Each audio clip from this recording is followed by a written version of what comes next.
రోషన్తో మొదలు పెడతాను. Roshan, you have a very bright future, you are very talented actor. చూసి రాసి పెట్టుకోండి, 10 సంవత్సరాల తర్వాత ఈ అబ్బాయి పెద్ద స్టార్ అవుతాడు.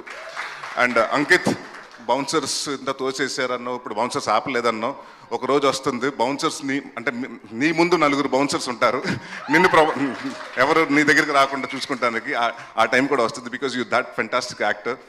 జయరామ్ గారు, అంటే ఆ క్యారెక్టర్ మీద కోపంతో అలా బిహేవ్ చేశాను, కానీ అంటే మీతోటి ఫ్రెండ్లీగా ఉంటే అంటే మా డైరెక్టర్ గారు ఏం చెప్పారంటే, సార్ ఆయన ఫాదర్గా అంటే ఆయన అంటే మీకు ఇష్టం ఉండదు సార్ అంటే, మనకి ఆయన జనరల్గా కూడా ఏంటంటే నేను నవ్వుతుంటే, సార్ సీరియస్ సిచ్యువేషన్లో మీరు నవ్వకూడదు సార్, సీరియస్ సీన్ సార్, ఆ మూడ్ నుంచి బయటకు రావద్దు అన్నారు.